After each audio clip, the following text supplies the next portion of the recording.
is a blue whale, the largest animal on the planet. In fact, the largest animal that has ever lived.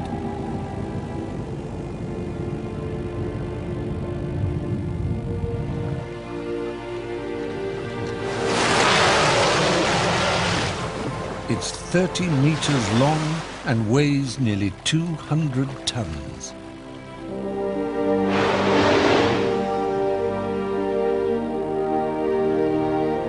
For millions of years, these giant whales and their super-intelligent cousins, the dolphins, have ruled the world beneath the waves.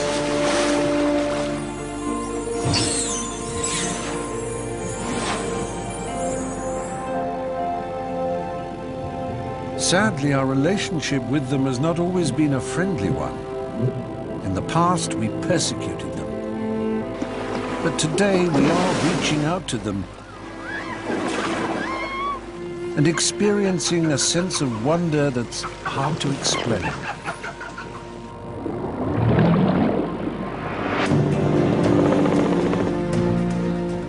As we explore the seven seas, we'll come face to face with the world's most extraordinary whales and dolphins, uncovering their secrets alongside the scientists who dedicate their lives to understanding them. The great mystery is, what are the whales doing here? And these killer whales just demand respect. I mean, they've just taken out a minke whale that probably weighs more than 10 tons. I think we could talk with the dolphins within 5 years. Sharing these breathtaking encounters, two of the world's top underwater cameramen. I've waited a long time to see a blue underwater, and that was just magic. Fantastic. Today is the best day of my life. Whales are born to be big. Even this newborn baby weighs over a ton.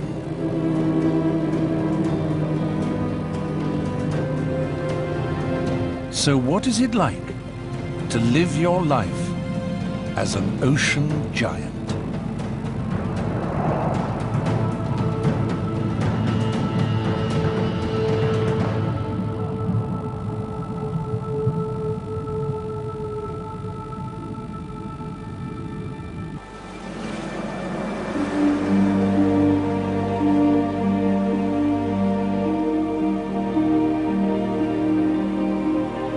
Part of our attraction to whales has always been their gentle nature. But we are beginning to discover a different story, one spiced with sex and violence. Every spring, thousands of humpback whales are drawn to Hawaii, the world's most remote island chain, to do battle.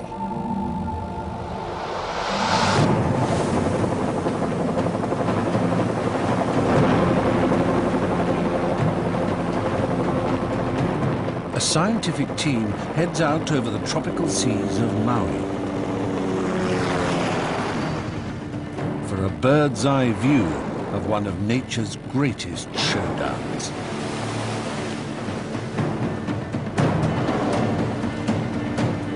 Gangs of humpback whales posture, ram, and can even kill each other.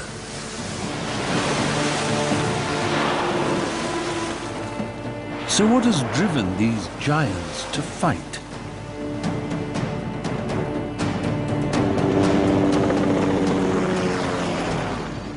The answer to this question needs a close-up view of the action from underwater.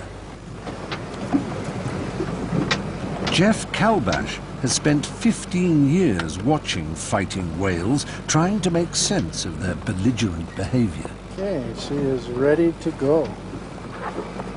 He's joined by ex-Cousteau cameraman Didier Noirot, who's hoping to find more clues by going right into the thick of the action. Humpbacks are my favorite whales. I filmed them many times before. But there is one thing I'm really keen to see, is to see the fight of the males. It's going to be very dangerous. You can be hit by the tail and I guess you can die. They go so fast underwater despite their size, and that's going to be like a challenge for them. There's news of a showdown beginning a kilometer offshore. See the pectoral fin, the white? Oh, belling it up. Rolling over. A female humpback announces she's here. And she's ready to mate.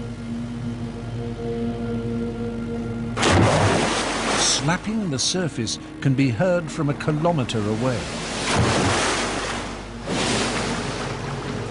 And almost immediately a gang of suitors is headed her way. 1, 2, 3, 4, 5. There's definitely 6, 7. Oh, big battle. Before long, she's surrounded by male admirers. To help her choose the strongest mate, she sets the ultimate fitness contest.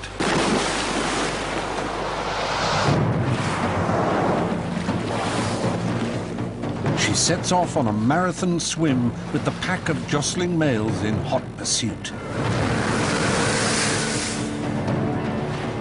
Each one is trying to win her affections by staying as close to her as possible.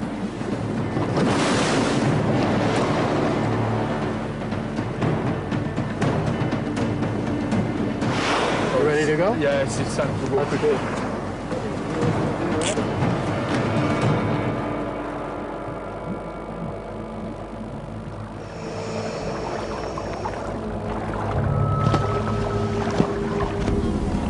These lustful rivals could do battle at any minute. Didier must stay alert. He can't risk diving with scuba tanks, as any dispelled air could be interpreted as a challenge by the males who blow bubbles as a sign of aggression. Like now.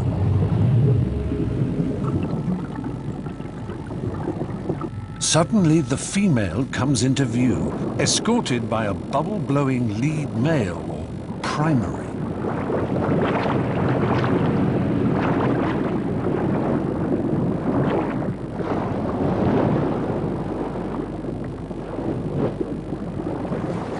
It's a good start to the filming.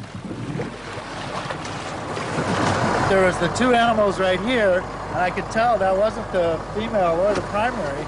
So we were looking, and then all of a sudden Didier is like, "Whoop!"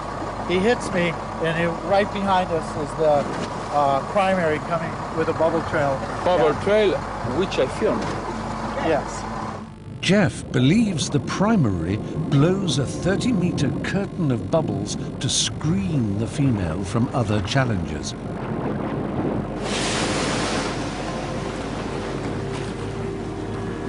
And with lungs the size of a car, it's the biggest male that can expel the most air.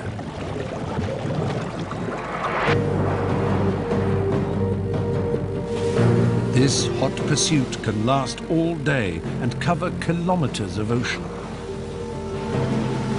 To stand a chance of catching the action, the team must race ahead.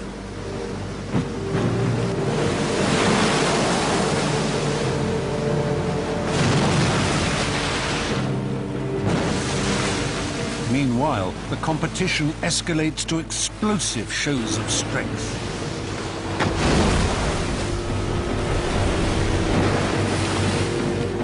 For the dive team, it's like jumping into 6 lanes of traffic.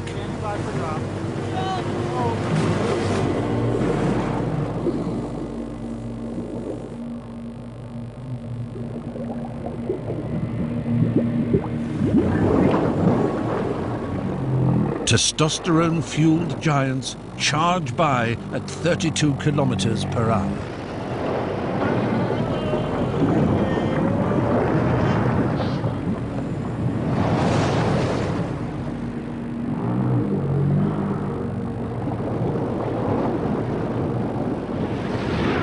A male upends into the crucifix block, a tactic to stop a rival in its tracks.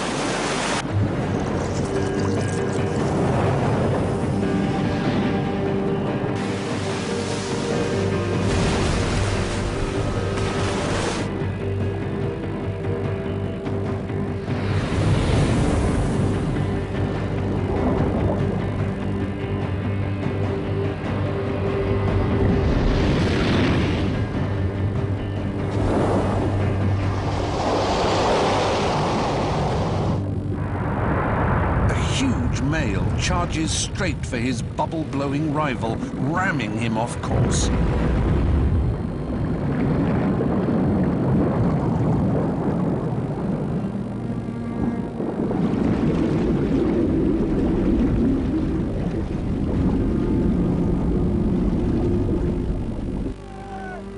For Didier, it is the dive of a lifetime. It was amazing. All was perfect. Good dropping, thank you. Good advice. We were just at the right time, at the right moment. We saw the collision, and then that male released all these bubbles.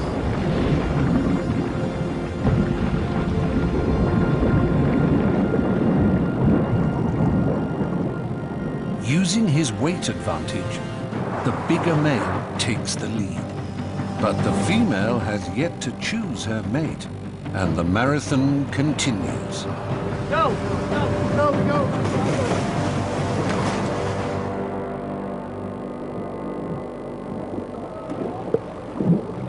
Then, suddenly, the mood changes.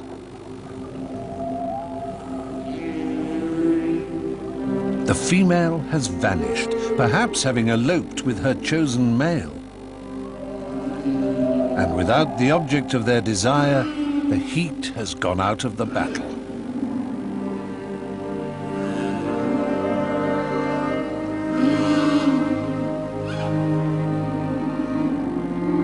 Minutes after dueling in the high seas, the males are caressing each other in a graceful ballet.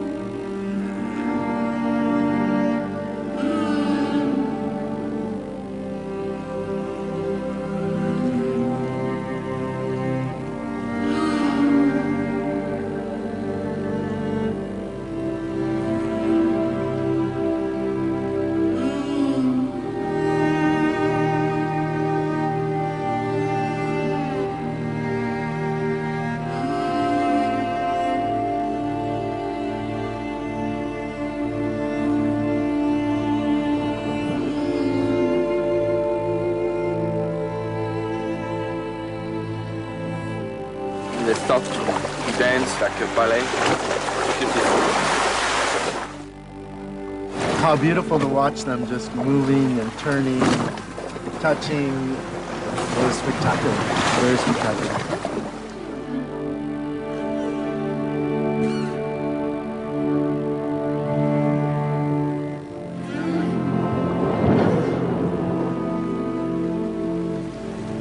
Despite the scientists' best efforts, no one has ever seen humpbacks mating.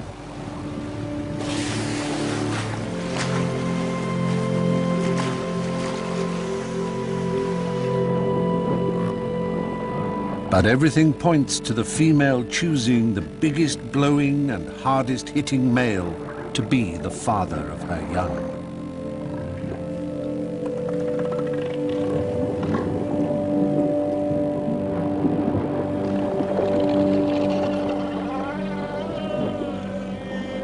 It's not just humpback males for whom size really matters.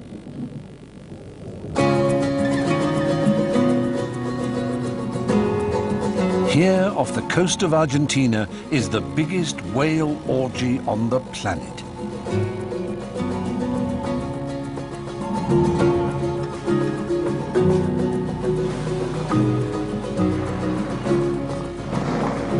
In the sheltered bays of Peninsula Valdez, 7,000 southern right whales come to mate, give birth, and raise their young.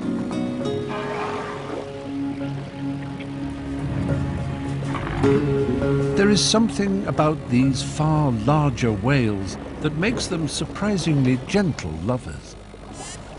Here in Peninsular Valdez, a 40-year project studying the lives of these extraordinary creatures offers our veteran cameraman a unique opportunity to get up close and personal with these gentle giants.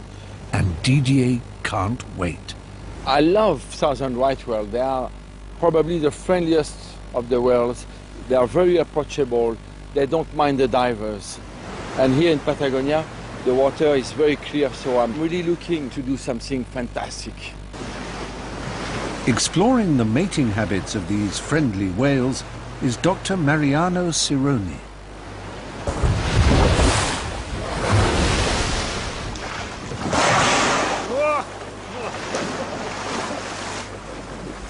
Tragically, it's their very friendliness that made them such easy targets for the early whalers and made them the right whales to hunt. Today, these giants are making a slow but promising recovery, thanks to conservationists like Mariano and to their amorous nature. You see the male in the right position under the female. The female, yeah. You see the flipper of the male hugging the female, and they are belly to belly.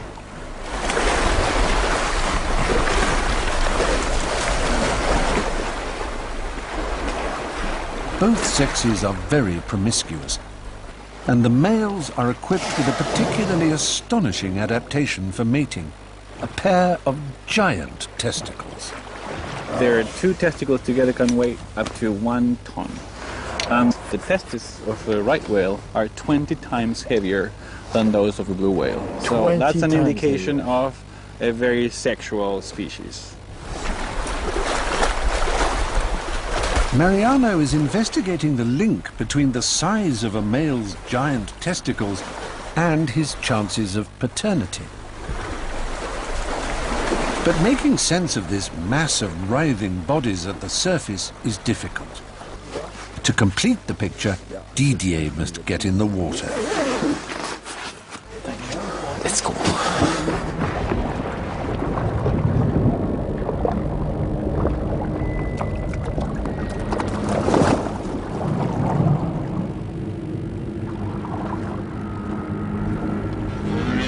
With most whales, getting close to them is the challenge. With these whales, the problem is getting too close.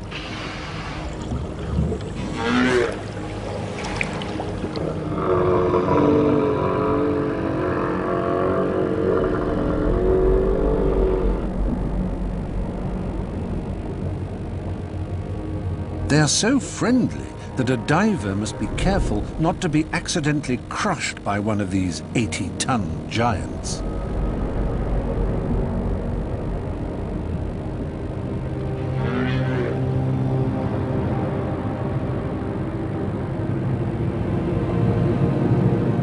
Underwater, it becomes abundantly clear that males not only boast giant testicles, but that at 3 meters long, they have the biggest penis in the animal kingdom, and one which appears to have a mind of its own.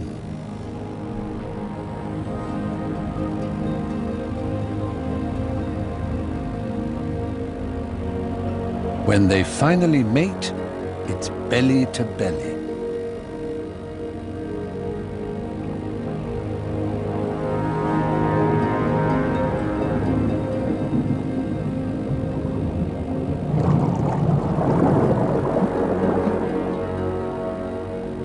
But this is just the start for the female as she goes on to mate with the rest of the males, sometimes up to 5 or 6 at a time.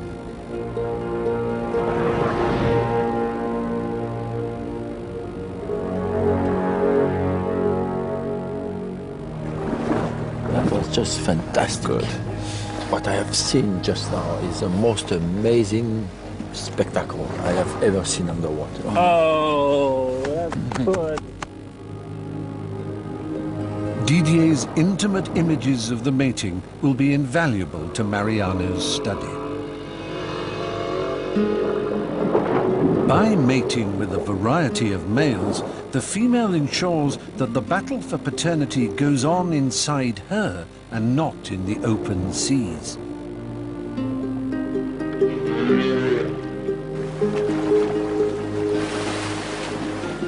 But it's still the biggest male that stands the best chance of winning that battle, because by having the longest penis and largest testicles, he can flush out any competitor's sperm.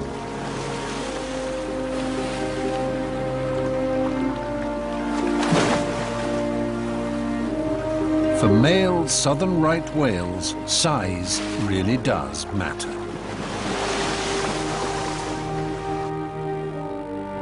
And in 12 months' time, this female will give birth to a calf that will inherit its father's strength and, most importantly, his size.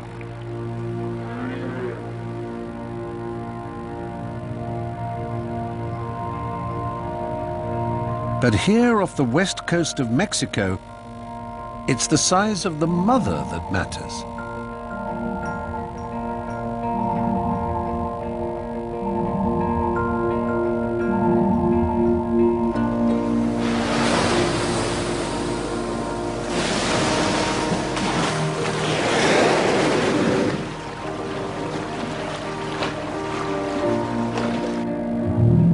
For the first 3 months of their lives, when they are at their most vulnerable, the calves live in peace, feeding only on their mother's milk.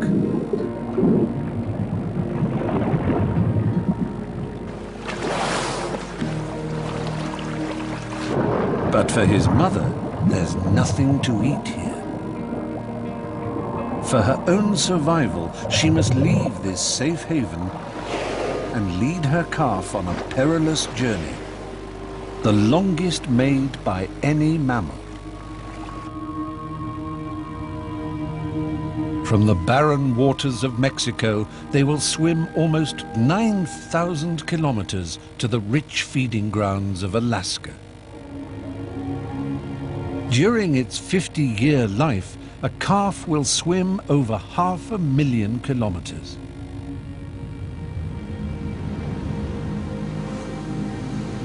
As they head north from Mexico, they hug the coastline, hiding in the murky shallows.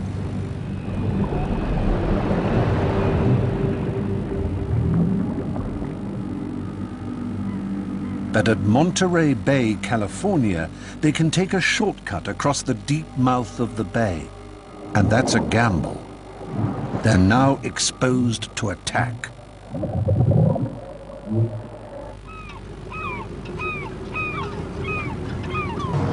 At dawn, a scientific research team heads out into the troubled waters of the bay. But what could possibly take on a 30-ton whale, especially one defending her calf? No one knows better than underwater cameraman Doug Allen. 10 years ago, he filmed a ferocious attack in this exact spot. And what he saw was the ocean's top predator in action, killer whales.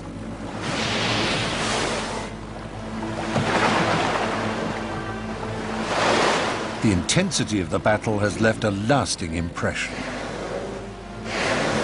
It's a very harrowing experience watching killer whales take down a grey whale calf.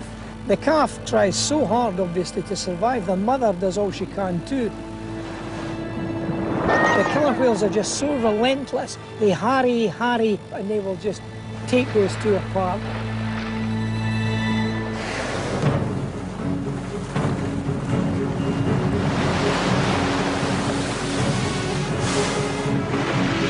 A male killer whale is 10 tons of pure power, a cunning mind, and 60 teeth. The killer whale's strength is in numbers. They launched coordinated attacks to outmaneuver the mother.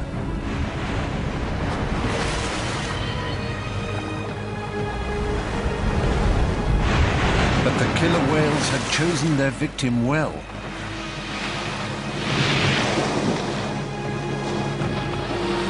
The mother was neither big enough nor strong enough to withstand the onslaught, and the killers drove a wedge between mother and calf.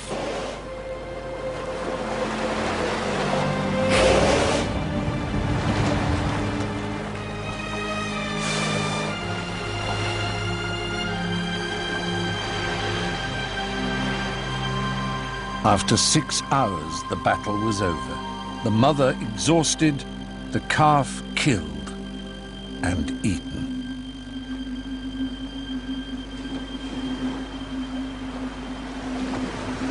A decade on. Thanks. John is waiting for this season's killer whale attacks to begin. What's happening, John? They got killer whales. They're about a mile north of the ship over here, the Miller Freeman. Yep. And the killer whales were chasing something when they arrived. They've stopped.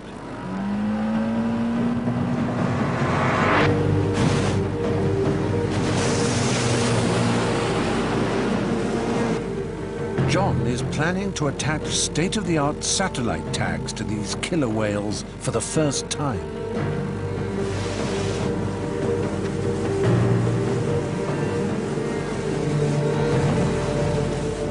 Well, we've got a group of killer whales are coming up on them, and as they're coming up, we can see there are birds overhead, and you can smell a really strong fishy smell right now. That's good indication they've killed recently. That's the blubber smell of a whale. The attack is over, but the killer whales are now feeding on their victim. The bulk of the carcass is probably sinking down, and they're trying to hold it up, but we have seen a whale with a big chunk of flesh in its mouth. I think they're probably dismantling it right now. These killer whales just demand respect. The feasting whales offer John the best chance to secure a tag. Get right under us here. Going forward, so if you go forward a little. To work properly, the tag must be positioned perfectly on the dorsal fin. John's aim has to be spot on. That's a juvie. I'm waiting. Okay, this one's coming up, Ken. Perfect. When you tagged those whales, they just didn't flinch at all. Yeah, that's a nice thing about these small tags. You know, it's an issue of scale. We're putting a 40-gram tag on a 7-ton whale. They don't notice it. The signals are going to get pinged from the tags up to some satellites, and we can receive the signals on my phone here. That's going to allow us to track them over the next few weeks, hopefully. John can now track their movements and, critically, work out how often grey whales are attacked.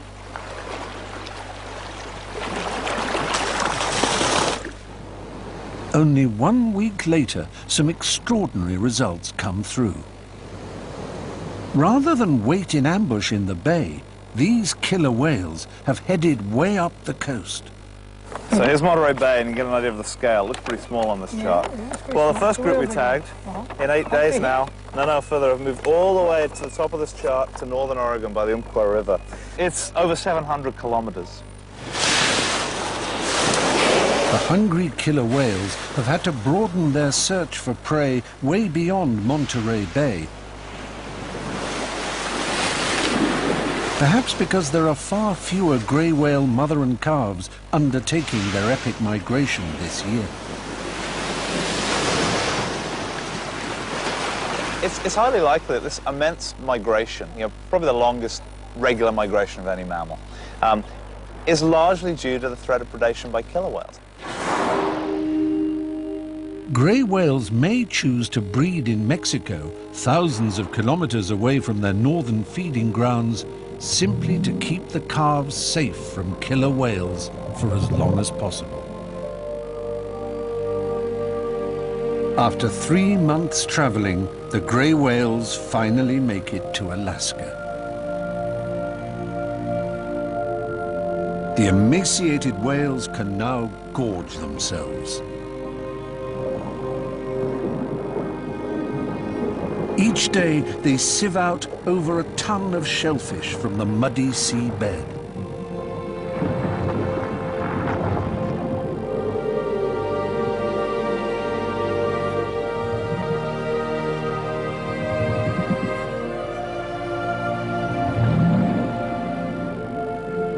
But it's only the largest, strongest, and most determined mothers who can save the lives of their calves on this most grueling of migrations.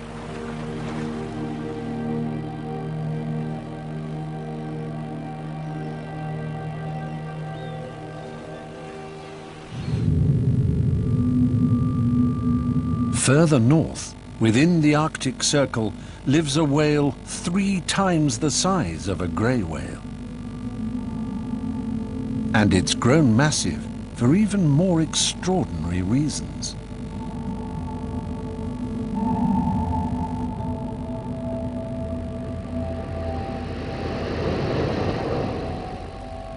As it stays in the Arctic all year round, it doesn't need to be big to survive lengthy migrations.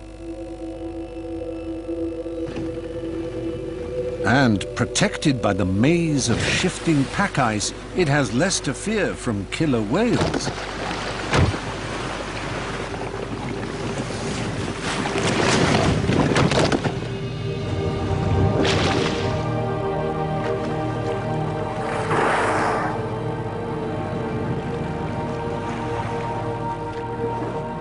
It's a bowhead whale, named after its enormous curved upper jaw. So why is this whale so big?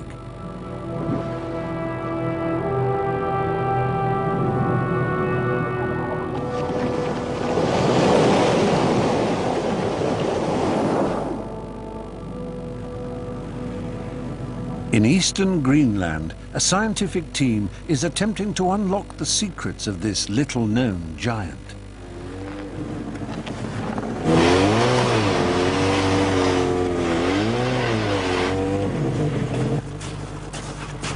Cameraman Doug Allen has 30 years' experience filming at the frozen poles. Every time I come to the Arctic, I think, this is it, never again. Next shoot, Caribbean. But there is something special about this. It always keeps pulling you back.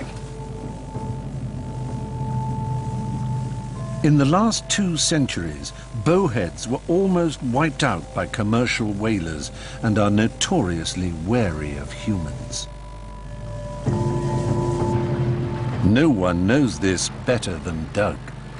I think if bowheads had personalities, they'd be a little bit sad. I think they've had such a lot of bad things done to them, they're almost wiped out. And somehow I think they're coming back. They'd like to be friendlier, but they just don't yet know how to trust us. During the winter, bowheads are impossible to track, but in spring they announce their presence with song. Eavesdropping on these mysterious giants is scientist Oti Tervo. She's one of the very few whale researchers prepared to tough it out in this brutally hostile part of the world. Listen. Woo! And then woo! Oti suspects that these are mating calls and that the bowheads may be gathering somewhere close to breed. Can I have a listen? Yeah, sure. Oh. Ooh! Ooh, says the other one. Ooh, I like you. Oti has never been able to see bowheads under the ice before and hopes that Doug's camera might offer new insights into the world of these secretive whales. Unfortunately for Doug, bowheads are the masters of concealment, able to hold their breath for up to an hour and a half. To make matters worse, the elements aren't exactly inviting. It's minus 20 degrees Celsius, and Doug hasn't even got in the water yet. But at least there's a whale.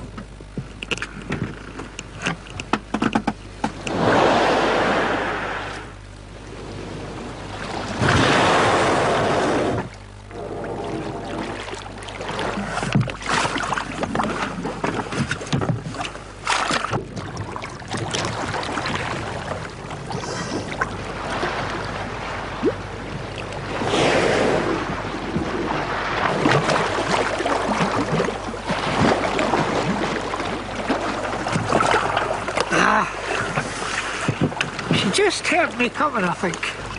Bowheads are remarkably alert to danger. One small splash, and this one simply melted away. The only hope is for a whale that is a little less skittish.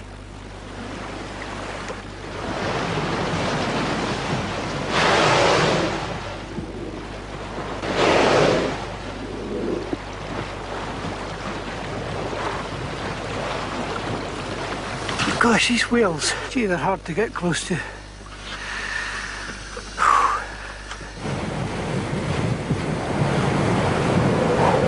As the game of cat and mouse continues, the Arctic weather closes in.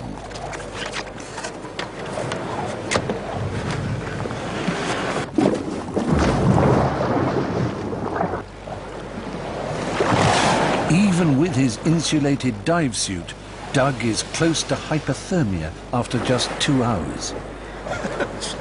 I must be mad.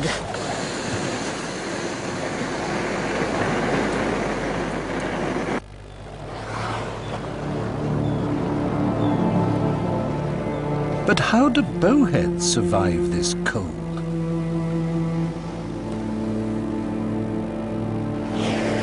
It's all to do with being a giant.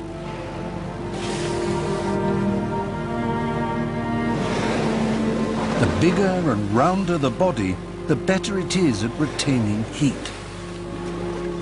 Wrapped in 50 tons of insulating blubber, these whales are the fattest animals on the planet. Indeed, half their entire body weight is fat.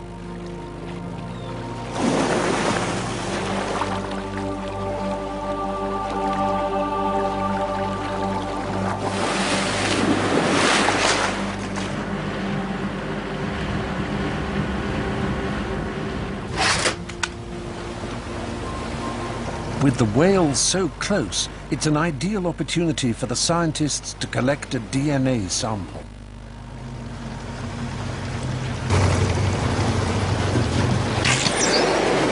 No more than a pinprick to these fat-coated giants.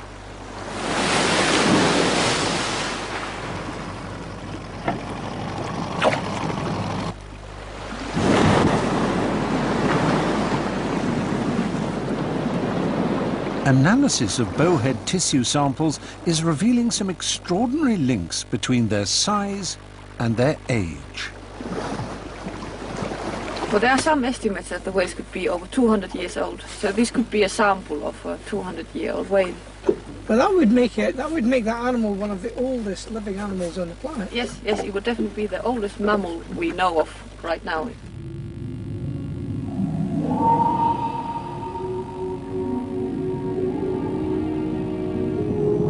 Bowheads can live for over 200 years because they have a lower body temperature than any other whale.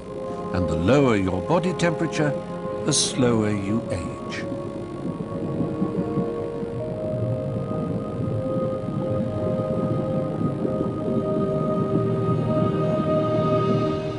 These enormous whales can afford to live life slowly, roaming the rich Arctic waters, simply opening their mouths and filtering all the food they need. Uniquely, a bowhead's backbone never fuses, so all that time they never stop growing.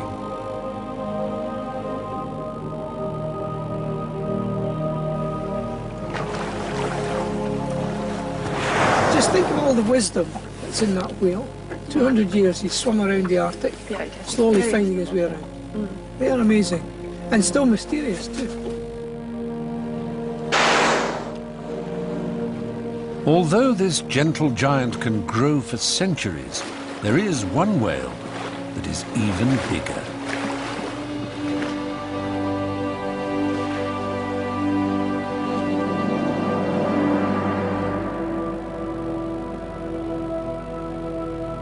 Only in the vastness of the ocean could there live the largest creature on Earth.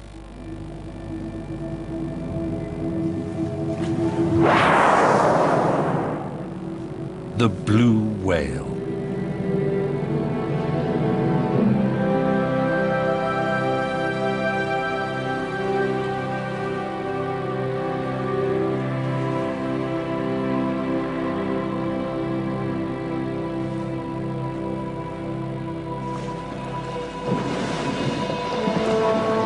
Before commercial whaling, 300,000 blue whales cruised the oceans.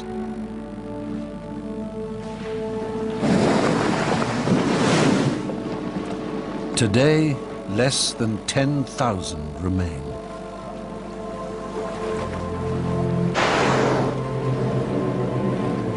We know almost nothing of their lives, and for years assumed that, like the other great whales, they migrated to cold, rich seas to feed.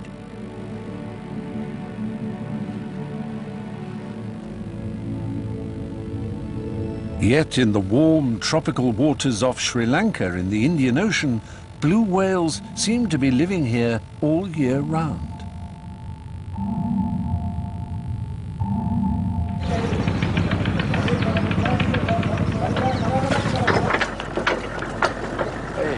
An international team of scientists, led by Anouk Ilangatun, has pioneered blue whale research here through the decades of civil war.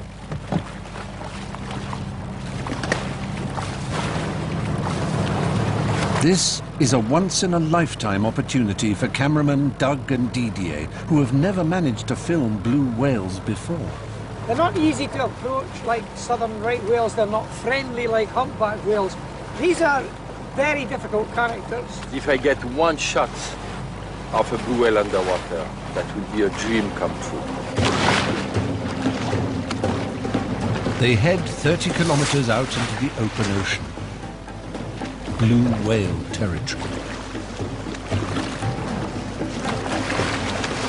Despite Anouk's decades studying blue whales, she is still unsure how many there are off Sri Lanka and why.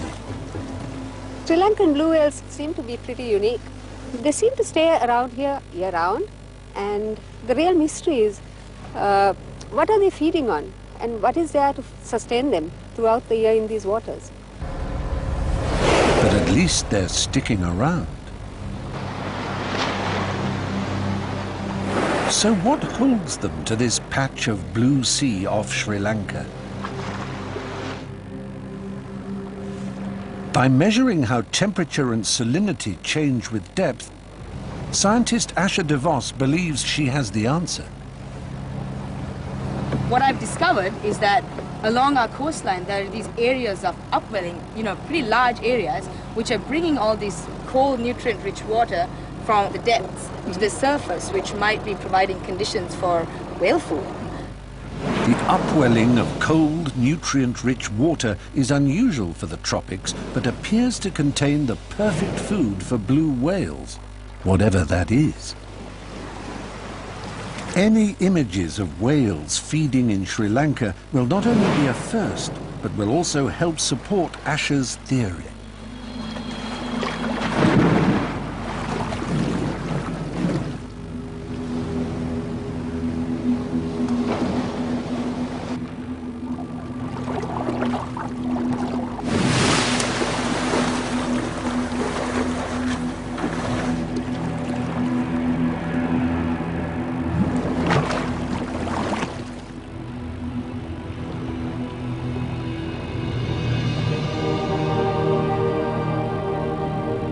Ironically, the water is so full of nutrients, it's too murky to film in. I could see that guy almost coming, then he put his head down. And of course, with an 80-foot whale, when the head goes down, it's 80 feet down. And I just lost the head. Lovely view of the tail going through, big tail. I swam very fast toward the whale, but then all of a sudden I saw all the massive animals coming to me so quickly. What an experience. I was lucky not to be hit, but I really want to see it again. So far, the footage suggests that if the whales are feeding, it must be at depth. Ari Freelander, another member of the research team, is investigating the duration and depth of each whale's dive. I think that's the animal from that third group, so that dive time is about 7 minutes. I'd probably say, just based on that dive time, maybe between about 50 and 200 meters. I think it's pretty clear that these guys are feeding, and they're lunging quite a bit down there, too. Ari is now convinced the whales are feeding at great depth. But on what? The whales leave behind crucial evidence floating on the surface. This is whale poo. Whale poo? That's right. It's red in color, and that gives us a clue to what it is actually. It's full of krill. You know, that's what they feed on? That's right. The largest creature in the ocean feeds almost exclusively on one of the smallest, krill, a crustacean just a few centimeters long. Krill are normally found in cold polar seas, but the unusual conditions off Sri Lanka allow krill to thrive in these tropical waters. So is that why the blue whales are here? We see these animals diving, we're counting how long they're down, and I've got 100% confidence that these guys are diving deep down and they're finding these really dense patches of krill and they're lunge feeding through them. We've made an animation of how these whales feed at depth. The blue whale dives to 200 meters beneath the krill, hiding in the gloom.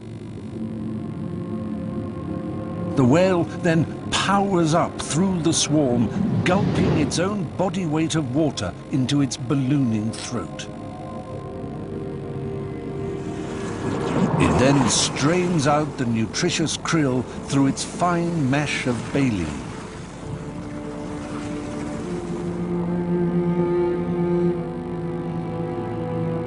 Each lunge requires huge effort. But if you have a mouth as big as a blue whale's, you can catch so much food that the whole process becomes extraordinarily efficient.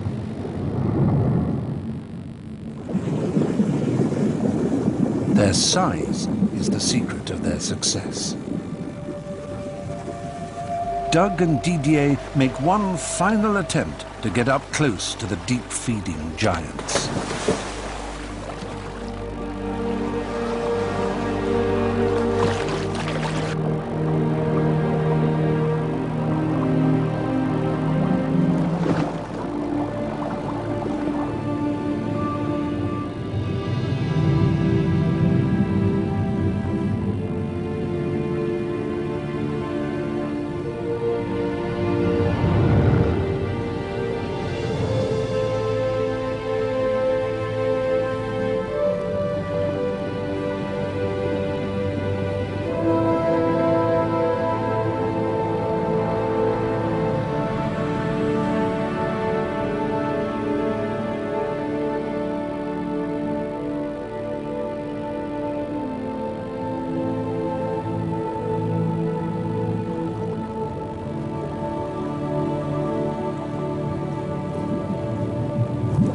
It was certainly the biggest whale that I've ever seen. It just looked enormous underneath me. I've waited a long time to see a blue underwater, and that was just magic. Huge animal, fantastic. Today is the best day of my life. Pumped up on tons of krill, blue whales can grow as long as a jetliner, weighing almost 200 tons, twice the size of the largest dinosaur.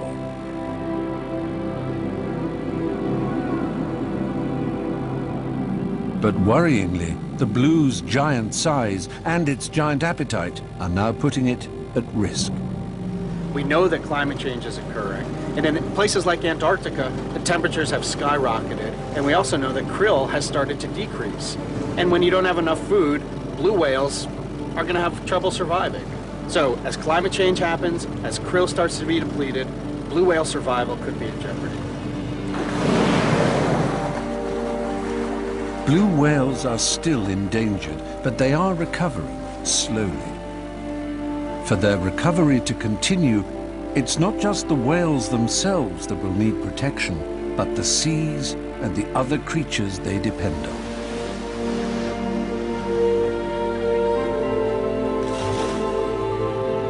We may have missed the chance to live with the great dinosaurs of the past, But we do have the good fortune to be sharing our time with the largest creatures that ever lived. These magnificent ocean giants.